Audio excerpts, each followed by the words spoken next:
देखिए जगत गुरु तत्वदर्शी संत रामपाल जी महाराज के मंगल प्रवचन।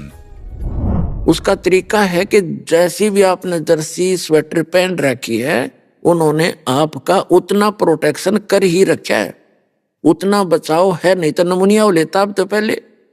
उसका इलाज ये नहीं है कि जर्सी और स्वेटर निकाल के फेंक दे। उसका तरीका ये है कि कंबल और ओढ़े या कोट पहन ले, और घनी सर्दी हो तो आग बाल के सेके, ताप प्राप्त करे या रजाई ओढ़े। तो इसी प्रकार जिनके पाप कर्मों की सर्दी घनी हो तो उनको थोड़ी बहुत ठूठा होती ही रहेगी, पर जान बची रहेगी, नमूनिया नहीं होगा। और जब स्वेटर जर्सियां निकाल के फेंक दी तो मां मूर्ख हो तो और जल्दी मरेगा।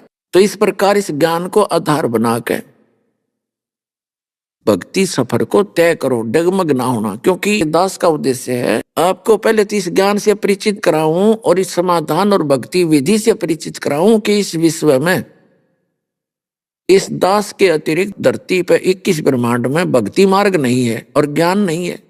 जब यहां भी आपको लाभ नहीं है तो उसके दो कारण हैं। एक तो ये है आपके जो पूर्व जन्म के पापों की सर्दी ज्यादा है, और उसका प्रोटेक्शन यही है कि सिमरण बढ़ा और दान धर्म भी बढ़ा और डगमग ना हो, लगा रहे, इससे ये ठीक हो जाएगा। दूसरा कारण ये है कि आप कोई गफलत कर देते हो, आपका कनेक्शन कट गया होगा, पुनरुपदेश लेवे, अपनी गलती स्वीकार करे, भविष्य में गलती नहीं करे। जैसे कनेक्शन कट जाता बिजली का, पावर का, तो वो पावर अपना काम थोड़ी करेगी आपके घर पर, ना पंखा चले, ना मोटर, ना चक्की, तो वो बात बिगड़गी। जो पावर ने काम करना था वो कनेक्शन ने कट गया, तो नाम सुचारू रखना पड़ेगा। तो यहां कहते हैं सतगुरु के दरबार में कमी काहे की ना, अंसा मौज नहीं पावता तेरी चूक चाकरी में। यदि परमात्मा की रजा आप पर नहीं हो रही है तो आपकी कोई भक्ति में, कोई श्रद्धा में कोई कमी है, चूक है, उसको सेट कर और फिर सारा काम ठीक हो जाएगा।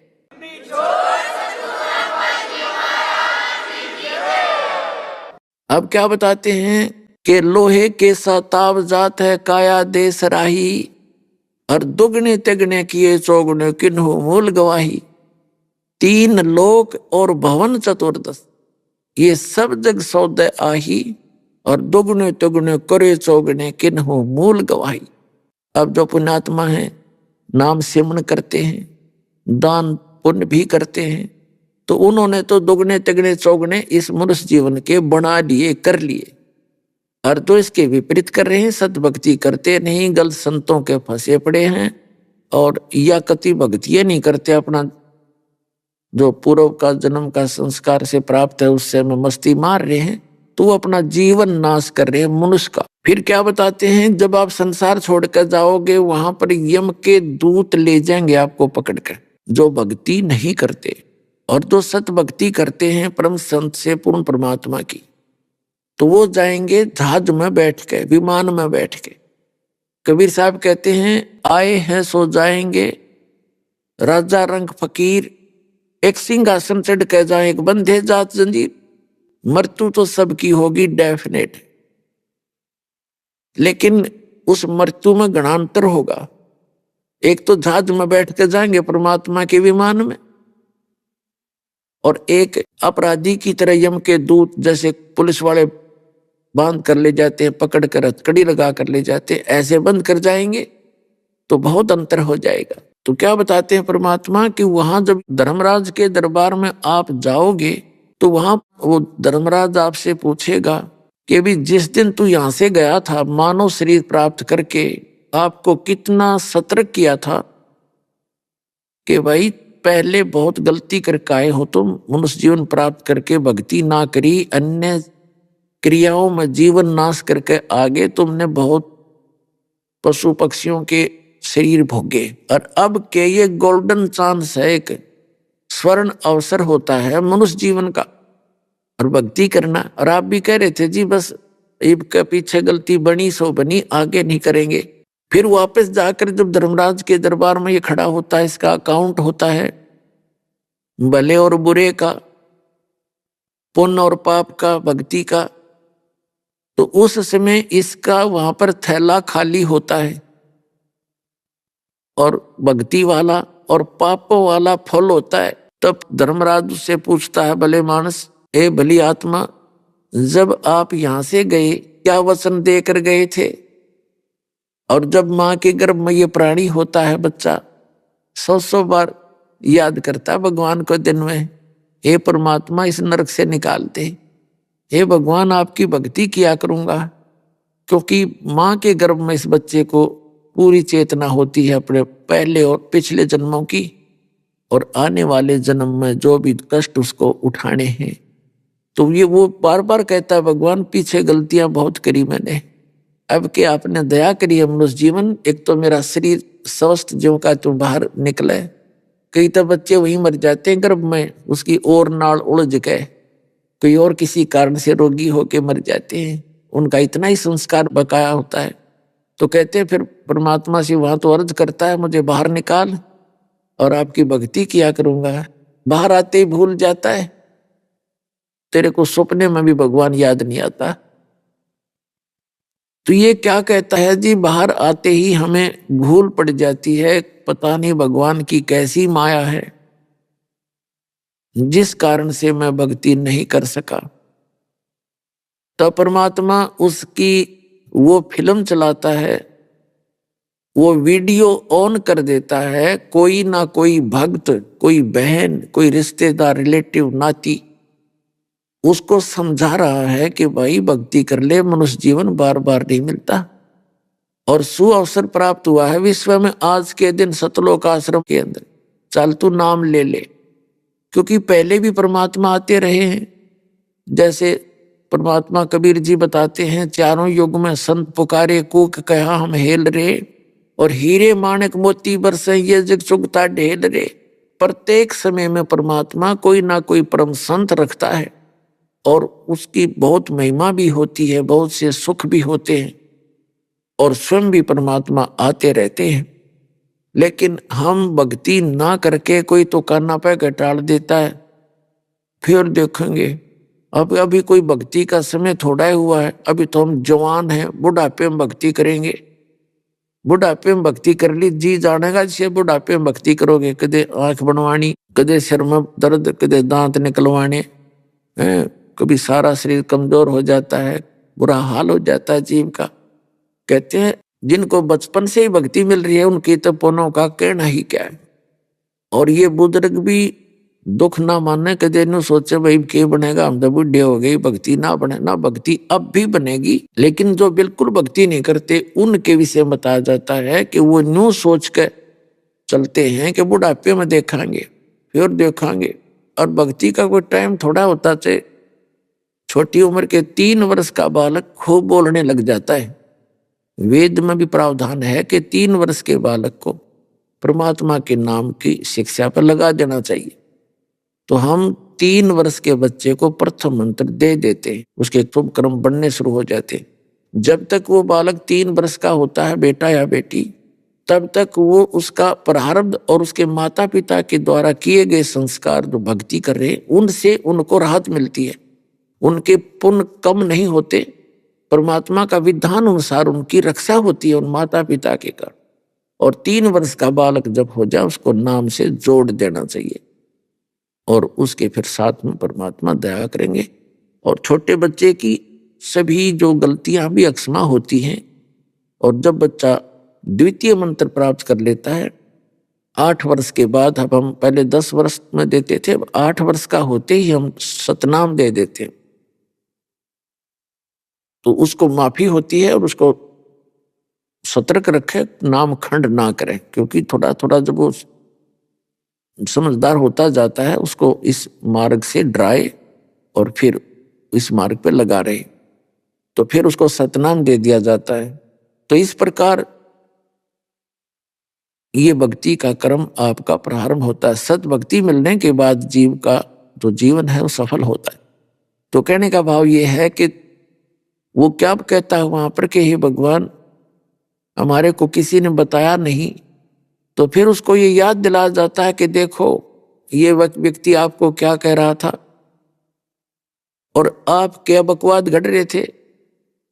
किसने देखा भगवान, देखी जागी हैं, तो पुण्यात्मा, जैसे आप जी प्रथम बार किसी अपने मित्र से या कोई रिश्तेदार से प्रथम बार जिक्र चलाते हो जो इस मार्ग में नहीं लगा हुआ है, तो आप उनको समझाने की चेष्टा करते हो, भक्ति कर लो, भक्ति ना करोगे तो गधे कुत्ते सूअर बन जाओगे।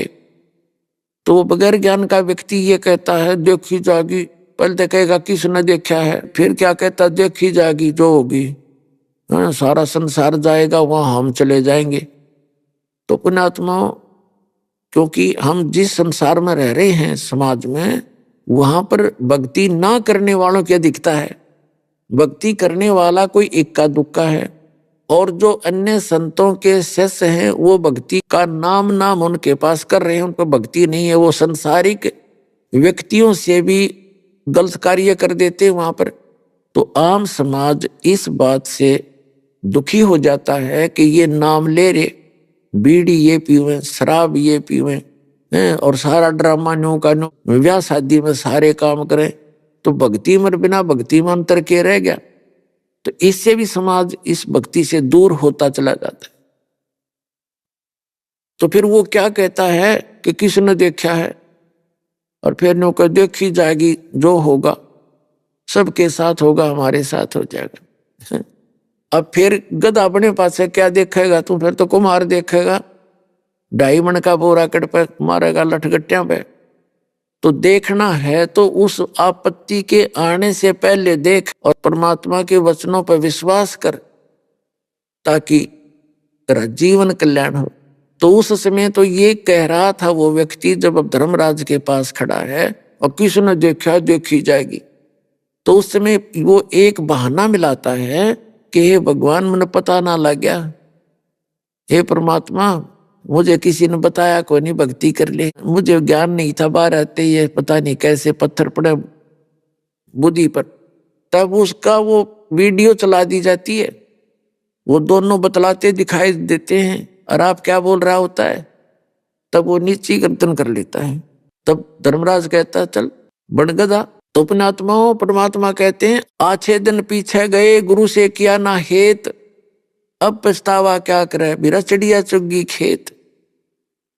तो समय रहते लाभ उठाने से ज्यादा लाभ होता है। अब जो दूसरा प्रसंग ये था कि कोई बूढ़ा बुजुर्ग वृद्ध व्यक्ति, बहन माता व्यक्ति को ये ना सोच बैठे कि भी हम तो बूढ़े हो गए और अब क्या बनेगा।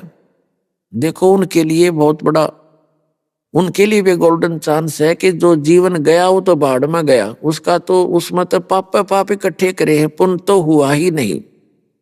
फिर भी अब ये सोचकर, जैसे एक उदाहरण देता है दास, एक समय एक गांव में सत्संग कर रहा था ये दास। पहले गांव में जाते थे, 3 दिन वहीं उनके घर पाठ करते थे, 3 दिन सत्संग सुनाते थे माइक स्पीकर लगा के। जिनके हम सत्संग कर रहे थे उनका पिता उस समय लगभग 60-70 वर्ष का हो चुका था, 65 के आसपास। तो वो सत्संग के विरोधी था, उनके घर में सत्संग हो गया, वो दूसरे लड़के के घर में रहता था।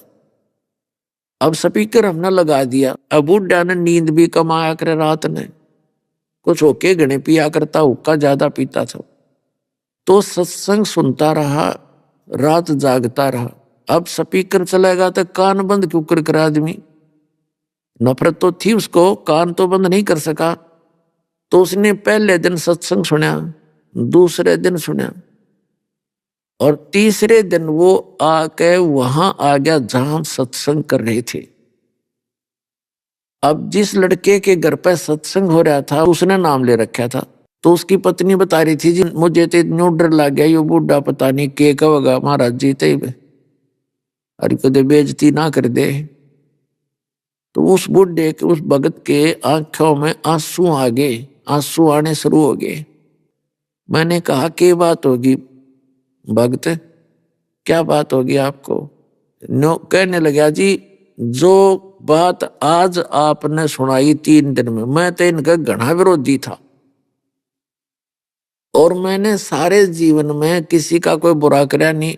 किसान हूं, खेती करी, 4 किले हमारे थे, अब 12 किले बना दिए 2 लड़के।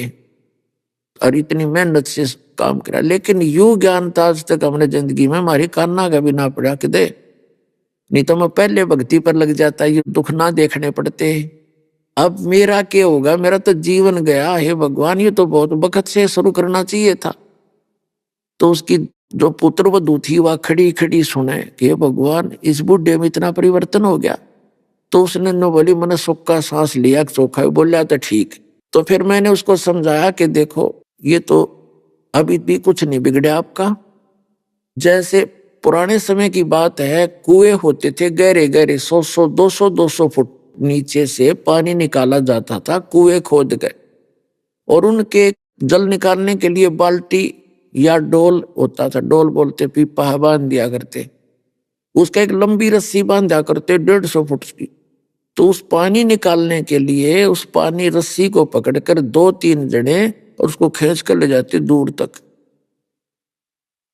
और कई बार वो छूट जाती थी हाथ से, जैसे वो ने सोचा ये पकड़ रहा है, वो ने सोचा दूसरे ने पकड़ रखी है, वो सारे छोड़ देते। तो वह धीरे धीरे वो रस्सी बाल्टी नीचे कुएं में वापस गिरने लग जाती।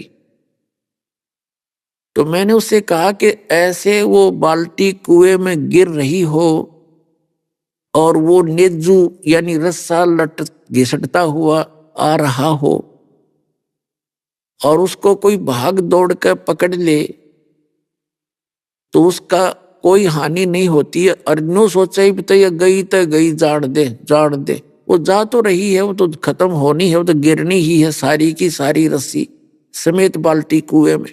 और भाग दौड़ के कोशिश कर ले और पूछड़ी भी मिल जाए, एंड ऑफ द रोप, उस रस्सी का पिछला हिस्सा 6 इंच का भी ठा गया, पकड़ा गया, तो बाल्टी भी आ गई और पानी भी आ गया, कुछ भी ना बिगड़ा। तो ये मनुष्य जीवन रूपी बाल्टी आपकी जाली तकरीबन। और अब ये पूछड़ी सी रह रही है, इसने पकड़ ले, नाम ले और ये हुक्का त्याग दे सारी बुराई।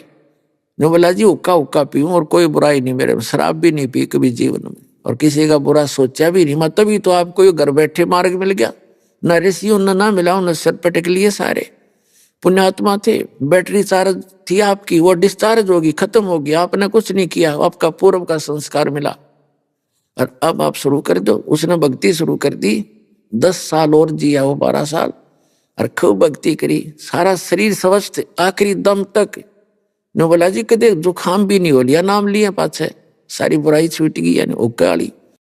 तो पुण्यात्माओं, अब इस प्रकार इस सत बारक के बारे में बताते हैं कि फिर ये दम टूटे पिंडा फूटे, हो लेखा दरगाह माही, उस दरगाह में मार पड़ेगी तेरी, यम पकड़ेंगे बाही। जब वहां जाओगे यम के दूत पकड़ के ले जाएंगे, यहाँ चाहे राष्ट्रपति बन रहा हो इस पृथ्वी का, पूरी पृथ्वी का। भगवान के दरबार में इस सत भक्ति और गुरु से प्राप्त नाम प्राणी की ही वहां इज्जत रहती है। ना वही सी बिरान माटी करें, उनका कोई ना देखता यो क्या था, उनको सब पता है क्या था। ये पिछले जन्म पुण्यक्रम थे, उनके कारण से प्रधानमंत्री बन गया, भक्ति करी नहीं, अगले जन्म में गधा बनेगा वो।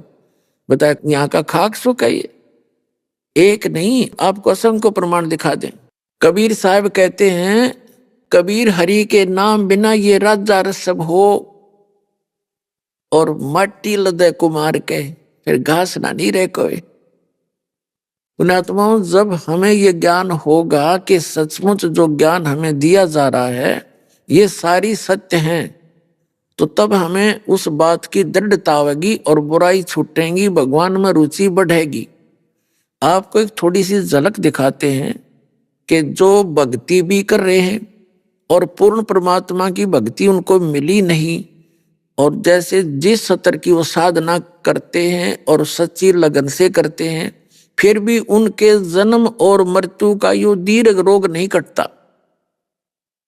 और हमारा उद्देश्य है इस परमात्मा कबीर जी का, जो हमारे सब के मालिक हैं, पूरे विश्व के सभी प्राणियों के वो एक ही मालिक, एक ही मात्र परमात्मा हैं, हमारे पिता हैं, हमारे जनक हैं, हमारे दुख में दुखी होने वाले वही हैं। तो उन्होंने ही आकर के हमें ये ज्ञान दिया है कि जो ये सत भक्ति आप नहीं करोगे, जो मैं बताने आया हूं, परमात्मा कहते हैं कबीर जी, उसके अतिरिक्त आप किसी भी सतर्की से सच्ची लगन से भक्ति कर रहे हो तो भी आपका जन्म और मृत्यु का रोग नाश नहीं होगा। जैसे श्रीमद् भगवत गीता अध्याय नंबर 2 के श्लोक नंबर 12 में, अध्याय नंबर 4 के श्लोक नंबर 5 और 9 में, गीता अध्याय नंबर 10 के श्लोक नंबर 2 में गीता ज्ञानदाता कहता है कि अर्जुन तेरे और मेरे बहुत जन्म हो चुके, तू नहीं जानता मैं जानता हूं। फिर गीता अध्याय नंबर 8 के श्लोक नंबर 5 और 7 में ये कहता है कि मेरी भक्ति कर और युद्ध भी कर और मुझे ही प्राप्त होगा, तू चिंता मत करे, शोक ना करे। फिर गीता ज्ञानदाता से अर्जुन ने पूछा 7वें अध्याय के 29वें श्लोक में कि आपने 29वें श्लोक में जिस तत्ब्रह्म के बारे में बताया है, जो व्यक्ति जरा और मरण से छूटने का प्रयत्न करते हैं, यानी जरा माने बुढ़ापे का कष्ट और मरण माने मृत्यु, तो वो उस तत्ब्रह्म से परिचित हैं, सारे अध्यात्म ज्ञान से परिचित हैं और सभी कर्मों से परिचित हैं, वही प्राणी उस जरा और मरण के संकट से छूटने का प्रयत्न करते हैं।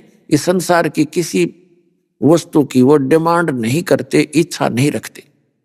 तो अर्जुन ने 8वें श्लोक में गीता में पूछा कि किम तत्ब्रह्म, वो तत्ब्रह्म क्या है। 8वें अध्याय के 3रे श्लोक में गीता ज्ञानदाता ने उत्तर दिया कि वो परम अक्षर ब्रह्म है। अब गीता ज्ञानदाता अध्याय नंबर 8 के श्लोक 5 और 7 में अपने विषय में बताता है कि मेरी भक्ति कर मुझे प्राप्त होगा, इसमें कोई शंका नहीं, लेकिन युद्ध करना पड़ेगा। अपना मंत्र बताता 8वें अध्याय के 13वें श्लोक में कि ओम इति एकाक्षरम ब्रह्म व्यवहारण मां मनुष्यमन यह प्रियाति तदम देहम सयाति परमाम गति। मुझ ब्रह्म का गीता ज्ञानदाता ये ब्रह्म है, श्री कृष्ण जी प्रवेश करके बोल रहा है। मुझ ब्रह्म का केवल एक ओम अक्षर है और कोई मंत्र नहीं है। इसके अतिरिक्त जो जाप करते हैं, वो अन्य मंत्र दिए जाते हैं, वो मोक्ष मार्ग के नहीं है, वो शास्त्र विदिता का मनमाना आचरण है। कहता है मेरा एक ओम मंत्र है, जो इसका साधना अंतिम सांस तक करता है तो ओम से मिलने वाली जो परम गति है वो आपको प्राप्त हो जाएगी। लेकिन युद्ध भी करना पड़ेगा, मेरी भी जन्म मृत्यु होती है, तेरी भी होती है, ये होती ही रहेंगी। इसलिए 18वें अध्याय के 62वें श्लोक में कहता कि अर्जुन तू सर्वभाव से उस परमेश्वर की शरण में जा, उसकी कृपा से ही तू परम शांति को और सनातन परम धाम को प्राप्त होगा। सनातन परम धाम जहां जाने के बाद साधक फिर कभी जन्म मृत्यु में नहीं आते। गीता अध्याय नंबर 15 के श्लोक नंबर 1 से 4 में बताया है कि अर्जुन जब तत्वदर्शी संत तुझे मिल जा, 4थे श्लोक का निष्कर्ष बता रहा हूं 15वें अध्याय का, उसके पश्चात परमेश्वर के उस परम पद की खोज करनी चाहिए जहां जाने के बाद साधक फिर लौटकर कभी संसार में नहीं आते। और जिस परमात्मा ने सब संसार रूपी वृक्ष की रचना की है, यानी सबका जो मालिक है, रचनहार है, केवल उसी की भक्ति करो और की नहीं करनी। गीता ज्ञानदाता अपनी भक्ति को भी मना कर रहा है। तो कहने का भाव ये है, उसके लिए फिर 4थे अध्याय के 34वें श्लोक में बताया है कि जिस तत्व ज्ञान से वो मोक्ष मार्ग मिलेगा, वो तत्वदर्शी जो संत बताओगा, उस ज्ञान को तू तत्वदर्शी संतों से जाकर समझ, उनको दंडवत प्रणाम करने से और कपट छोड़कर प्रसन्न करने से वो तत्वदर्शी संत तुझे वो तत्व ज्ञान का उपदेश करेंगे। तो उस परम अक्षर ब्रह्म की भक्ति बताई है 17वें अध्याय के 23वें श्लोक गीता जी में। ओम तत्सत इति निर्देश ब्रह्मण त्रिवेद समर्थ। ब्रह्मण माने सचिदानंद घन ब्रह्म का, यानी परम अक्षर ब्रह्म की साधना 3 मंत्र से होती है, उसकी प्राप्ति। ओम तो सीधा ही है ब्रह्म का, इसको सरपुरुष भी कहते हैं ब्रह्म को, और तत् है ये सांकेतिक है, सत भी कोड वर्ड है सांकेतिक। ये दोनों मंत्र इस विश्व में पुण्यात्माओं किसी को ज्ञान नहीं, इस दास के अतिरिक्त। ये परमात्मा ने दया बख्श रखी है आपके ऊपर, और ये पूर्ण मोक्ष मार्ग है।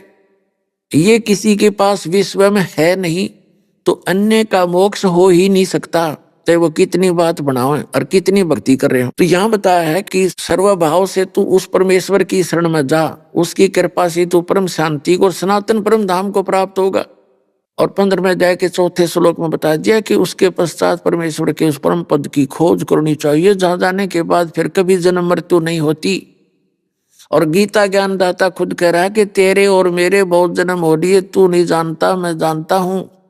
तो इससे सिद्ध है कि आज तक ये भक्ति हिंदू धर्म में भी नहीं है, और मत होगी कहाँ, क्योंकि वो तो इन सदगुरों से परिचित ही नहीं है। तो इसलिए ये जो मार्ग है अब परमात्मा ने दया बख्शी है आप जी के ऊपर, और इस दास को वो कंप्लीट कोर्स, कंप्लीट ट्रीटमेंट दे रखा है। बिल्कुल अब क्या आपका यहाँ भी सुखी होगी और मोक्ष हो जाएगा, कंप्लीटली हो जाएगा। अब प्रसंग जो चल रहा है दास वही आता है कि गीता अध्याय नंबर 5 से लेकर 10 तक का निष्कर्ष है। 5 और 7 में तो वो कहता है मेरी भक्ति करेगा तो मुझे प्राप्त होगा, लेकिन युद्ध करना पड़ेगा। और पुण्यात्माओं जहाँ युद्ध करना वहां शांति नहीं हो सकती। तो यहाँ तो आजीवन युद्ध है जीव के साथ में। कोई टेंशन हो रही है वो अंदर ही अंदर युद्ध होता रहता है, कोई कुछ कह रहा है कुछ हो रहा है, यानी सारा जीवन ऐसे नरक भोग कर जाता है ये प्राणी। तो यहाँ माया से कितना ही हमने ऊंचा दिखाई देता हो पर उसका अस्तित्व कुछ नहीं होता, उसके पास कुछ नहीं होता, भक्ति मार्ग का कष्ट ही कष्ट होता है। और वो स्थान है जहाँ जाकर कोई दुख नहीं। परमात्मा कहते मन तू चल रे सुख के सागर, जहाँ शब्द सिंधुरत नागर। उस सत्य समुद्र जो सुख का सागर है, जो कभी दुख नाम की वस्तु नहीं, सतलोक सचखंड में, वहां चल। वहां कितना सुख है कि शंखों लहर मेर की उपजे कहर नहीं जहाँ कोई, और दास गरीब अचल अविनाशी सुख का सागर सोई। शंखों लहर मेहर की उपजे, जैसे यहाँ कभी कभी होता है इस दास के साथ, तो बहुत बार होता है, कहीं अकेले बैठे हो, परमात्मा की याद आ रही हो, अचानक एक ऐसी हिलोर उठती हृदय में, हमें कोई भी बुरा दिखाई नहीं देता, चाहे किसी ने हमारे को कितना सता रखा हो, उसके प्रति भी राग नहीं रहता, द्वेष नहीं रहता। अभी आपने सुने संत रामपाल जी महाराज के मंगल प्रवचन।